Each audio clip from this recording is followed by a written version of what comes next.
is just so perfect. The kids are going back to school, and who better? Well, some of them, depending on I don't know what's going. I don't have kids.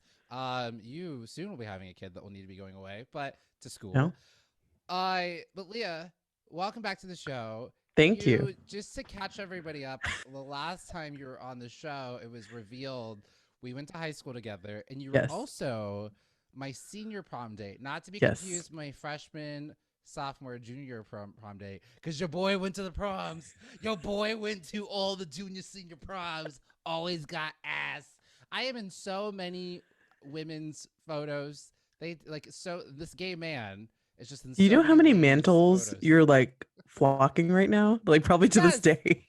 And how many dads were so concerned, and little did they know, nothing to be worried about. Not a Oh thing. my god. Here you are. Welcome back to the show. Anything Thank interesting you. happened to you since you were last here? Oh, just a little, human came out of me. Just Little. a little boy, little baby You boy. you have a Pandemi Lovato baby or a Yeah, I Pandemla do. Anderson, a Generation Pandarosa C. baby. There you go. Generation will Well, see what happens to them because they can't see anyone. yeah, yep. So you were bored, and Yep. out came baby. I get Out it. came a baby. Yep. That well, congratulations. I Thank can't you. wait to see the little one. I know. Uncle Jamesy.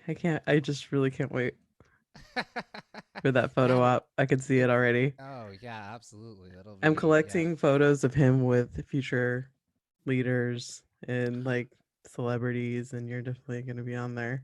Uh I'll take it. I will take it absolutely. So I there's so many things that are happening. I don't even know where to start. So let's just go in deep. That seems a little awkward where we're heading. So the R. Kelly trial is happening. Are you keeping up with? It's a lot. I was trying to because I was trying to keep up with there's daily court reportings that are coming out, and these court reporters I've never read daily court reports before ever, and I Like decided to start with transcripts. this one. Or just like reporters who sit there and their job is to really take like copious notes, and they're literally Yeah. like, oh, and then he said this, and then she said this, and then this happened, and they're like long. I love a little small little article that's like 2 or 3 paragraphs, because it ever happens when you like start reading an article, you don't realize how long it is. It doesn't say like Yeah. how long it is, and you start and you think like, oh, I'll be done in no time, and 5 minutes go by, and you're like, oh, I'm still reading this article, and then like 15 minutes, you're like, oh my god, I am still. And at that point, you're so committed into it. It's like when you eat a burrito past the point when you like you should have stopped like halfway through, but you're like, oh, I can just keep going, and then you're like, well, why am I gonna stop at this point? Right. Exactly. You're like, I'm in too deep. I'm in too deep. I'm in too deep. Hmm. So some of these folks. Have you been up to date on any of the R. Kelly trial? It was one of those things. Let's flashback when Finding Neverland came out and also his documentary dropped. Yeah. I had just Mm-hmm. watched Finding Neverland and I was going to watch that next. And it was just like too much for me to absorb all at Okay. once. And then I never went Mm-hmm. back to it, but I've been reading the articles and the Um, coverage here and there. yeah, the I did both. I did the R. Kelly documentary. What was the name of that one? It was Surviving R. Kelly. Yes, Um, surviving R. Kelly. Literally. it was yeah, that one was real. It was a lot, and again, that one was and it was this story of these black women who are just so often their stories are not heard and not believed. And listen, like I just am also like some I am of the of the mindset that if you want to keep listening to R. Kelly music or Michael Jackson music, that's fine. But I do encourage people to like listen to the full stories of it. I would say is because like I guess my thing that I come up against is a lot of people who are just like, I'm not watching that Michael Jackson documentary and I'm gonna keep listening to his music. I just would encourage Denial. people to just get the Ostrich. full story of it because and then take what it is. Take maybe you watch it and you're still like, no, I don't believe it, but I still think like we were back in school. We were always taught to like listen to multiple sources and Yeah. get different viewpoints and things like that. Um, so I definitely did both, but I definitely left thinking like I don't trust a pop star because those won't get me. I was like, if I will not take a picture with one of them, because the next thing you know, they're gonna put me in the sex cult. But I know.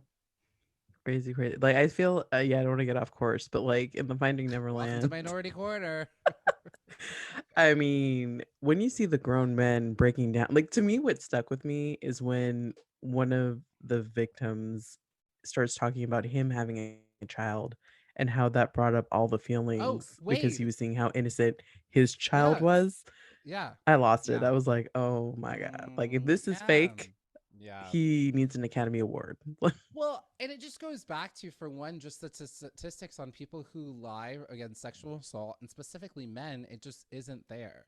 It's very challenging for men to come forward. New information in the R. Kelly trial is that there's also a young man who was also sexually assaulted. And then again, going back to Oprah's book, hurt people hurt people. When you look at Hmm. the Whitney Houston documentary, you realize that she was also, sexually assaulted. Probably with R. Kelly, same situation, that something happened, and even with Michael Jackson, like there just are these behaviors don't come out of nowhere, and I'm always sort of sympathetic to how these folks, how their origin stories, and go down this pathway, and so I'm able to hold a little bit of heart space and compassion, not like I'm gonna go eat cake with them or something like that. But I see where it's coming from, and I'm not necessarily out to vilify people, but it's like, let's get everything out in the light so we can, light is the best, disinfectant. I did think it was very interesting that one of the, oh, I forgot her name, but one of the women who gave testimony in the R. Kelly trial, she was in the I want to say Robin Givens. There's too many Robins. Mm-mm. Robin King, Gail King, Gail Yeah, King. yeah, Oprah's Oh friend. man, I was way off. Oh, yeah, Oprah's friend. No, is that her? I mean, she's No, no, still. no. Is her last name King? Oh, too No, many it is Gales. Gail King. No, I'm It just is. saying, It's right. like, Her. I don't want to call her just Oprah's friend because she does have Oh, I know. I'm her sorry. own She has her own career. identity. She She doesn't have to have does, Oprah associated. she's no, like, Kelly Rowland. Yeah, I yeah, mean, yeah, that's, Beyonce's cousin, yeah. sister friend. That's who. Yeah. So she's no Kelly Rowland. She has quite a Gail can career for stand on her herself. own 2 feet. She can. She's hosting that morning CBS show, doing her thing.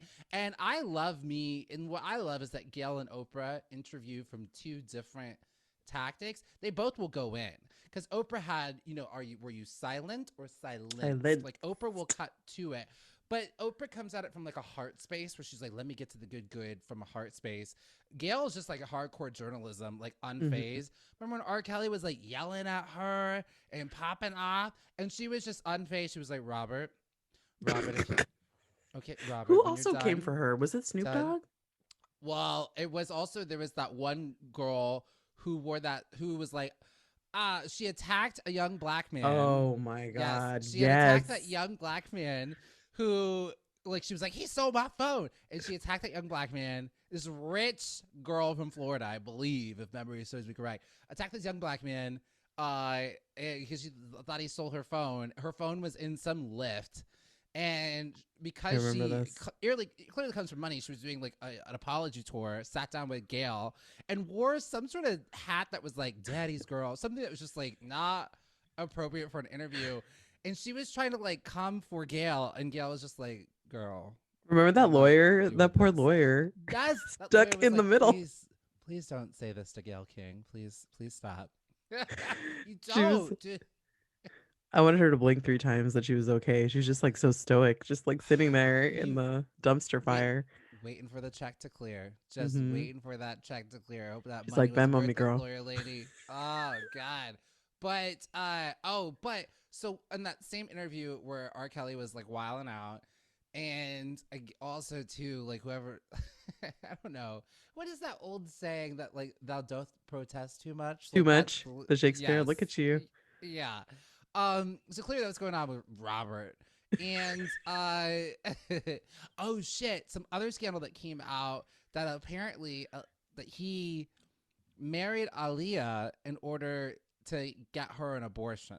That's what happened because she was What? underage. Yes, it's all coming back to me. I read all these daily court reportings, flushed it out of my head. Yes, he allegedly, it came out, and a lot of the people who enabled this to happen, they're like, we knew it was wrong. We knew that this shouldn't, had happened. And he was like in Aaliyah's life since she was like 12 years old. It's So, oh, Yeah. Creepy. So, but he got her, and then they paid when they went down to the courthouse. Had paid somebody at the courthouse like $500 to falsify documents because she was underage. It should have like never happened, and only a legal guardian could get her an abortion. I guess we're in the state where they were. So, or a spouse, and that Oh is the my story god. of their marriage. Yeah. So, Can but we yes, go. Oh no, no, no, it's okay. No, no. Yeah, we were saying. I have questions looking at that article, one of the articles. Just who is the nephew? Oh yeah. Is Oh that his yeah. protege he was grooming to be like a mini, like, I don't know how to say molester, but just like a mini predator? Like, I don't, like, what, who Predator is would the be nephew? absolutely the right word. Yeah. So there was in the article they kept referring one of the articles or one of the court reporting is that one of the women he like forced her to like have like I guess like yeah, I don't know who this nephew kid was, but that's what they were referencing him as, the nephew So it makes me think, how many people are involved in this? Like, it involved. goes deep. Well, Leah, that's the thing is that this had been going on for decades. So you have just enabling, and that's what it goes through. And I think that's why you have people like R.Kelly or any of these, It's like Epstein, men like, esque, who, yeah. yes, and they're so upset because they got caught and people are telling them no for the first time.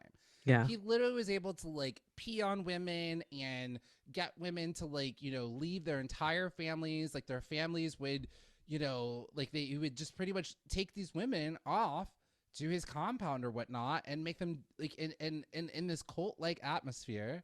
And the only way someone can all this shit can happen is if people just look the other way and enable it. There was that one girl who Mm-hmm. said that like he like came on her face and made her keep it there, and then his assistant came in and they had a full-on conversation and just laughed and giggled. I thought you said That a assistant conversation. I was like, oh no.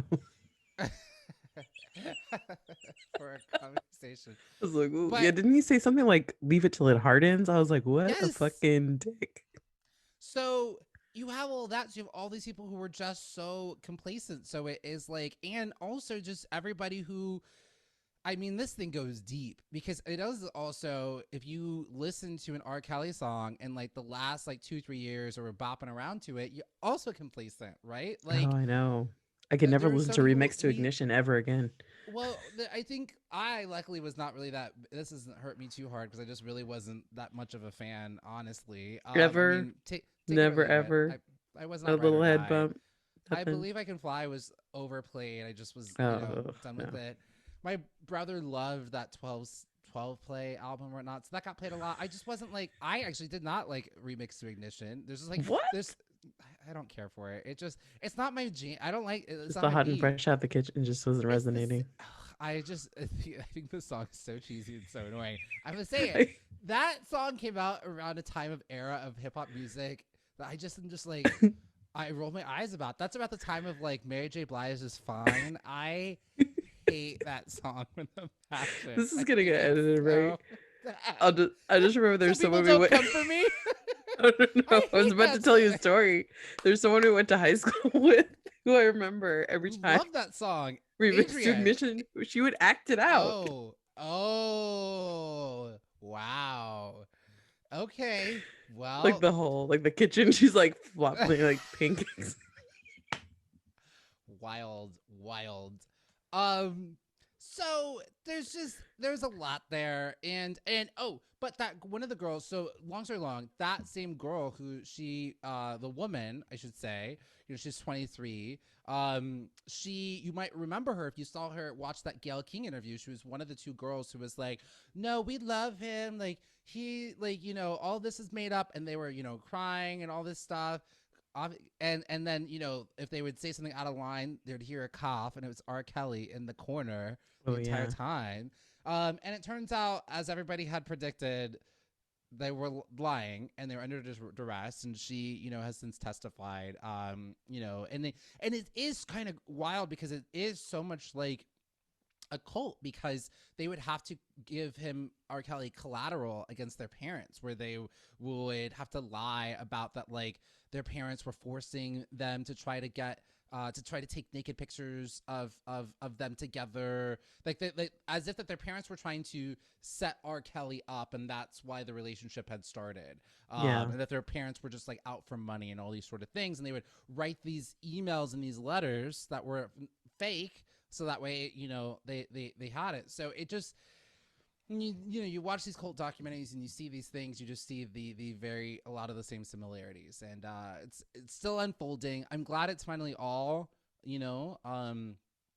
being aired out there. It is always still hard though, seeing a black man, person, human fall, because when you are like, there's studies that show that the more underrepresented you are, the more marginalized you are, the more Yeah. you have something called linked lineage. Your success is our success. Your failure, all because they're so it's linked, and so it Hmm. always just breaks my heart because I am literally rooting for everybody black. Um, and so it's just disappointing, but at the same time, I'm glad that it's being aired because the main victims of this were black women, Yeah. and just the fact that it happened for so long. If this was white women, this would have been wrapped up like the Hmm. day one.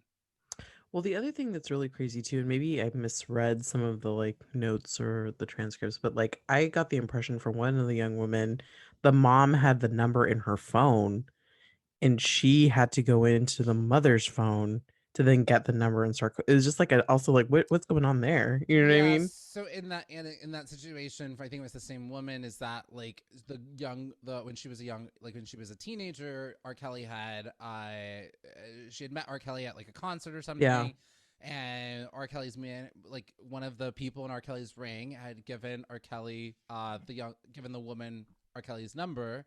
And I guess she had given it to her mom, and then her mom gave her a fake number, and the mom was going to be the mediator, or the Yeah. between the two. And again, because like her mom probably had stars in her eyes, and Yeah. listen, Dina Lohan's, Kris Jenner's. We don't look at momagers side eye when it goes right. It's when it goes wrong that we're like, It's the Like same what were thing you with like. thinking? It's the same thing with like tech innovators. Like when there's people who like break the business and break boundaries. I mean, to a certain degree, we're just like, wow, they were so innovative. They took those risks. But when it doesn't work out, we're like, a fool. Why didn't somebody stop them? Like that girl, that woman who wore the turtlenecks. Oh my gosh, Theranos. Yes, Yeah. like her. I And forgot like, her had name. she Yeah. succeeded, like the way she was, had she succeeded, or just all she had to do, when you watch that fucking documentary, all she had to do was make her DNA box bigger. That's it. She was just like, What Edison? Her it has to be smaller than a bread box and bigger than a glass. And they're like, it's not possible. And they're like, but just could be a bit bigger. She's like, no, it has to fit on a little kitchen dinette set. And it's why I couldn't fix with that hubris. It's just she couldn't get over She's her like, it own doesn't fit on self. my bar card. Yeah. And then boom. So it's like, but had it worked out, we'd have been like, oh my God, she's like amazing. What an innovator. So it's only when it doesn't work out. So anyways, I just, if you're watching or listening to the R. Kelly trial, I'm sorry that's how we started the show. This is, on some good news though, flipping it up the script a little bit. Um, someone who is not following, typically, when white men fall, they tend to fall upwards. And Michael Richards, I can't believe we're still talking about Jeopardy Gate. Oh I thought this my had been over and god. done with. So Michael Richards became the Jeopardy host after like weeks and months of all these guests, these celebrity guest hosts, and we were like, oh my God, who's it gonna be? It's got to be LeVar Burton. Like everyone's like really gunning, like everyone's campaigning for LeVar Burton or Ken Jennings, and then it was Mike Richards. People were like, "Who the fuck is this?" And then our tweets were heard, and they were like, "Oh yeah, you're right. This guy is garbage and has said garbage things in the past." And then just a Jeopardy producer, and then kind of find out that he's producer on Jeopardy and Wheel of Fortune. In the past few weeks, have been disastrous there. He just created this like toxic environment. Um, and he had stepped down as Jeopardy host because we were like, "Boo, we don't want you. You're garbage." He's like, "Oh, okay." I'm surprised he even listened to that. But like he like clearly just like he was already the producer, shoehorned himself. He's like, I wonder who it's gonna be. Shoehorned himself to be like the producer of it. And then he was like, okay, no, I'll just be the producer. And then he just recently, they were like, oh no, he not gonna be here at all. He gone. He out. He's out with the quickness. So who is? I haven't been keeping up on the most recent. Like, who's gonna replace him? Is the Right. verdict still So out? there's still well, there's a lawyer lady who was hired to be his handler, Susan Pratt, who's like a Sony EVP business and strategy, which is already bad if this producer guy had to have a handler because his Yeah, behavior is not great. That's red already flag. And then I just love it that he just was like, I'm gonna be the head of, like, who are we gonna have to host? Who are we gonna have? How about me? This guy that no one really knows or has ever heard about. Like the hubris of it. I can't. So Ugh. they're still in the search. They're still in the search for it. It could be Blossom, but she's got some questionable tweets. Ooh. Is anyone safe anyway? I mean, I don't know. I feel like everybody has a little dirt these days, like I'm digging it up. good because I don't tweet. I probably have something. Or but you know what I do? I have this podcast. You can definitely dig up some things here on this pod that I probably have Get said. the Things transcript. change, but it's about evolving with the times. And I think it's just that the how you sometimes it is what you said and what you did, but it's also like then how you address it and then how you move forward and evolve from it. Yeah, it's funny. I was reading something today about how it's kind of like the end of the era of the girl boss movement because there was all of these, primarily white kind of women CEOs who got outed by not treating their, minority employees well or saying derogatory things and just totally got exposed. So it's like, I think at least maybe like 10 dozen, people just got taken down. Yeah. Well, and I think sometimes what happens, at least for a lot of those women, if they're still upholding these ideas of white male patriarchy, then you're just trading in one thing for another, right? Like Yeah. it's still the same thing. So it's not, in that case, it's not even so much about like the gender of somebody. It is literally just like, again, like white supremacy. You don't have to just be white to uphold ideas of white supremacy Yeah. or a male to be upholding ideas of patriarchy. So Hmm. it's toxic. Something though I want to I you haven't finished it, and which means maybe some of our listeners haven't as well, but I is part of the zeitgeist that's happening right now. The White Lotus. Yes. I easily, I think, in a weekend of doing like things around the house, had it on the background and like devoured that. There's another series too that's called Nine Perfect Strangers that's on Hulu, which I also would recommend. They're both kind of similar in some ways, but not. Where like the White Lotus, it's pretty much focusing on like rich white people going to Hawaii and that experience, right? And well, what are your thoughts on it so far? On Um, HBO Max, yeah, I you're definitely an it's episode funny. away from finishing. Yeah, I'm right almost at the finish line. So it's interesting because I had like almost like a visceral reaction. I'm sorry I cannot pull up Mom Brain his name right now, but the newlywed couple, Oh the yeah, husband, absolutely. Mm-hmm. like the Yeah. minute like episode 1 he came on the scene, I literally had like a visceral reaction to him, just like his whole vibe, just Which like I the think way that is he what you're supposed to have from him. yeah, probably you're That supposed is, to have for him. yeah, He's not yeah. endearing. No. And also I think it's well written in the way that you can tell like everyone who's there is kind of like in it for themselves, like almost very egotistical.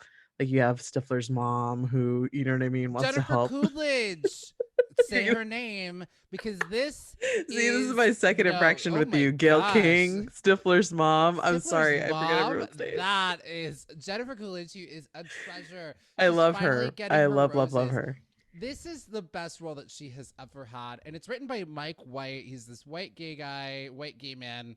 He was on Survivor, Amazing Race, and um, he wrote her an amazing, amazing part. She plays a terrible garbage person. I feel like that's a lot of the theme of this show is like, look at white people being terrible, right? Um, And I was really impressed that like this, I feel like it's white people commenting on how terrible rich white liberal people can Oh be. yeah.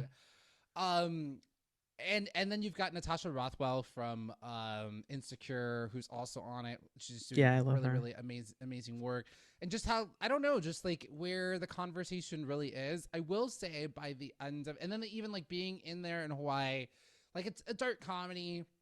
And being on the island of Hawaii, they even talk about just sort of like the colonialism of the whole entire Yeah. aspect of it. Of like, again, Hawaii, the native folks of Hawaii never gave over they're still were a sovereign nation. They never Hmm. signed any treaties. It was just completely just taken over. um I do not feel like we should just really return it back to them and everybody get the fuck out, like, Yeah. or you know start paying them, like just give them back their land and whatnot. And so I don't want to spoil anything for you because you're almost at the end. I'm totally fine. I will still watch it. You could do it. All I will say is that it doesn't it scratches the surface of the conversation that it starts a really great conversation, I felt, about white people and colonialism and different issues like that. And it's like, and it just scratches the surface of it, and it's still very much through the white lens. And then kind of find out, it's so interesting because I feel like Mike White, the writer of it, accidentally wrote a series that was having some really good conversations, and there was a few flags for me for him, because I'm like, wow, this is really great. Because even one of the girls, Sydney Sweeney, who plays Olivia in it, she's like the daughter Hmm. of She's from Euphoria too, right?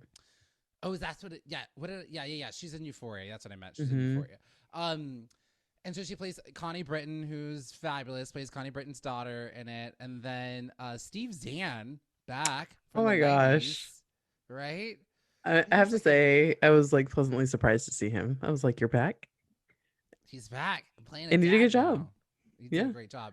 Yes. But so she plays her daughter, and then there is her best friend, who is uh BIPOC, ambiguously ethnic. Like, I always round up. I'm like, oh, she black. Like, and maybe that's just because He said, all "I trying to always wrapped claim. up." I just always round up, and maybe it's just old archaic You see a rules. little melanin, you're like, The one drop rule. It's like, okay, you black, and that's hmm just the rules that society has placed. I will say there's some colorism that is happening there. There was an article that talked about how, especially for like younger black girls, when they are cast, like even the new Gossip Girl, it's like three light skinned black I did girls. notice that too for Gossip Girl. Yeah. Yeah, it's even like in Charmed, there's like all these shows where, even in like Euphoria, like all these great shows. And so like even then it was like I was noticing the colorism in there, but like, okay, there's this, she's black. The show starts to pivot more on her instead of the white girl. And I thought that was really interesting. But then Yeah. if you watch the HBO Max like behind the scenes thing, Mike White, the writer, director, producer, which I want to put a pin in that and circle back to it, he goes like, yeah, he's like, yeah, this is the episode where we, pivot over to the sidekick character. We never go to the sidekick characters. And it just felt like, oh, that's how you view us. Like, he was Oh more of like no. as a writer thinking, oh, it'll be interesting to explore the sidekick. And I just like, fuck, that's how white people view us. They're like, Yeah. oh, that's my, like, as sidekicks. And that's why we continuously get written as sidekicks. And then the other thing that I want to say is that, like, none of the people of color really get, not necessarily justice, but like, it's, they're, we still like are like, their plot lines just become devices for the white people to experience not changing, Yeah. almost. It's like they get close to something that could cause them to change by having this interaction with a person of color, whether It's like an it's that. exotic bird. They're like, "Ooh." Yeah, and then we as the viewers are like, oh, wow, they're having this interaction. Maybe this thing will have an effect on them and change them, and then no. And I think on one end, the show does kind of talk about how people don't really change. People go on vacation, they feel like they have all these amazing experiences, and they don't really change, right? So I feel like Yeah. there is sort of that. But the other thing is that, like, what I realize is, like, the show scratches the surface of some really great conversation, and Mike White refused to have a writer's room. And I thought that was so interesting because when you look at shows that were so successful, like The Watchmen, I believe even like Lovecraft Country had a writer's room, but like especially The Watchmen had a writer's room and it shows, Yeah. and it's so rich of different perspectives and history, and it crosses its T's and dots its I's, and it's pure perfection. And they had I think David Lindenberg, who came from like Lost, he said that they would had some really great, amazing, sometimes heated conversations, and that's and through doing that work, and I was like, oh, that's what was missing from the White Lotus is like the benefits of having a writer's room, because if you want to tell these stories, like there should have been like a Hawaiian or Polynesian, writer in there. There Yeah. should have been a Black person. There should have been, just more people to help fill up that space. And I just think like, wow, like even, Mike White being this white gay man, but the hubris to think I can tell this full story and just really Right. kind of keep it from his perspective and what he's learned in this past year since his awakening of Black Lives Matter. So Yeah. just letting you know, it will have a letdown where you feel Ooh. like they're having these really great conversations. You will not feel in the end, oh, like it's gonna feel. I enjoyed the show. I look forward to season 2. Oh, I there's gonna hope be that a it season gets. 2. It got picked up. Oh yeah, they want to do it as an anthology, so it'll be a whole new. Oh, It's a whole okay. new. It'll be a whole new It's resort, like whole American Horror new. Story Hawaiian edition. But it won't. I don't even know if it'll be in the same location. And Oh, so okay. yeah, again, I loved it. I thought it was great, but it just literally just hits the iceberg, and it's like, oh, white people, y'all don't need to do it all. You can't do it all. It's interesting you say that there wasn't a writer's room because I feel like it also showed in that conversation they had at the dinner table when Mm. when Steve Zahn was like, "Oh well, are we not supposed to do anything anymore or like say what we think?" And I was like, "Oh, again, visceral reaction." And he has this moment where he's like, I used to be the good guy, like because he is this white liberal guy, right? Mm-hmm. And that the benchmark got moved, and there's almost this like, well, I used to be the good guy, like how am I the bad guy now? Yeah, Ugh. exactly. It was like really cringe, cringe, cringe, cringe. Yep. And just yeah, so but I will say I do love who's that hottie Kai? Ugh, Man bun. rule. His name is Kyoka Kekumano. Oh, yeah, yeah. Rule. He is so hot and so sexy, and just drool. More of him. I More feel of like, him. yeah, I wish that I felt like so like I knew the minute he went. Well, I'm gonna say the spoiler. He went in to like take the bracelets. I was like, she didn't set him up, but I was like, he followed bad advice. Like I just had a Oh, feeling. I yeah. was I like, don't know no, he looked so innocent, why so didn't cute. Homegirl get off the boat when she Oh realized my, or that text Connie him. Britton and Steve Zahn were going back to the room? Your brilliant plan is falling apart, and she just sat there on the boat. And I was like, "Girl, like this is." Why did she not Mm-mm. text him? I do not Oh, I didn't understand even it. think about that. Just send him a text. Hey, heads up. But I Like, had just use no a code. idea. Be like, the bird is in the net. Something. It's it's so frustrating. It was one of those scenes that I had to press pause. Like when things get too intense on television, when I'm just like, oh God, this is so awkward. I can't handle it. Especially like people of color in danger. I Oh can't no, I handle. So know. I pressed pause. I did, You took a wash some breath. dishes. I had to take a breather. I do that when Yeah. things get too intense for me. I'm just like, it took me 2 hours to finish, 2.5 hours to finish A Quiet Place, which, Oh. not a great movie if you're black. The second one, Oh, the sequel. Yeah, I mean, I yeah. feel like it did a good job. I don't know if this was intention or not, but like my feelings on Hawaii, I love it. It's beautiful. Like, but I also feel like it's a place that a lot of Americans go to feel like they're exotic or they're somewhere far away, but still the safety of America. And I Yes. feel like Hawaii is marketed in that way to appeal to that kind of traveler. 100%. And I do think that this show it was finally commenting on that because like Yeah. the same thing. Like I'm like, wow, this is like kind of awkward. These rich white people are going to this island, and they actually, which I will give that the show props on that end. Like it was having conversations that shows. Think about how many movies they just go to Hawaii. They never talk about. It's usually just like props of like, oh look, they're dancing. Isn't that great? But this show was actually commenting, and having conversations. And you Yeah. had Kai who was talking about like, yeah, this used to be my people's land, and now like all I can do is work at this hotel, Mhm. and we can barely make ends meet, and in that sense. So again, I think there's some great conversations that were happening. It just scratched the surface. Get a writer's room, Mike White. Mm-hmm. Ghetto writer's room. Don't do the opposite of what your white male privilege is telling you to do. Don't think you can do it all. You don't have to. We're here to help. And We're no here. one's You got asking you great to. ideas. And Yeah. no one's asking you to. No one's Like asking. And you know who's it's doing an amazing job in that too is Molly Shannon. oh yeah, she She is really crushed it. great in that. She's really great, amazing. So all right, well, we're gonna take a quick break, and then when we get back, I watched a documentary called "Pray Away," which got me thinking further about gay conversion therapy. So we're gonna dive into that after the break.